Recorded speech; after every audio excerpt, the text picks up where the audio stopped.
So the government's position is that we should recognise Palestine as part of a process that will result in a Palestinian state.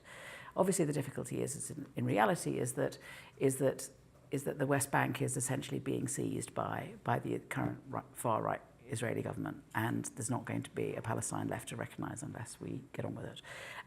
And so I think that it's quite clear that for me that's what we should do. We've always said that we should act in, or we haven't always said, but we recently said that we should act in sync with the French, and I think there is some kind of political strength in the two countries from Sykes-Picot, who carved up the Middle East originally, recognising Palestine at the same time. And I think that, you know... And even if it's just a symbolic point, I was in Jordan last week where there was a lot of support for this point, but even acknowledging that, as you said, it may have no effect on what this Israeli government is doing on the West Bank.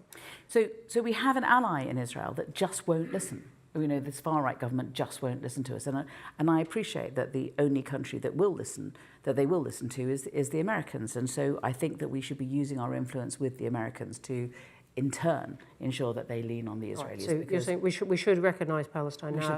We should be recognising Palestine in order to, as a gesture of good faith, as a beginning of a process in which we do need to involve countries such as Turkey, as Saudi Arabia, as Egypt and Jordan, you know, the big players in the area. We all know what peace in the Middle East looks like. We all know what a two-state solution looks like. We've been talking about it for decades.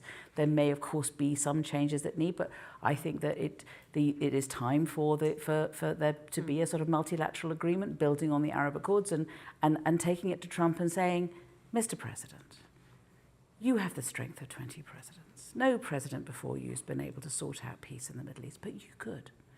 And we need you to do that. And the Norwegians are behind the door and they have a peace prize for you. Could you please just ensure that you lean on the Israelis and get them to understand that the only way we can have regional peace is for there to be a state of Palestine. And then Israel will be able to live at peace with its neighbours who will have its back. And Israel's position will not be enforcing its will on the region, but instead will be in a much more secure place. And that's the only way in which we can go forward. And if the Israelis have a better idea, then would they like to tell us?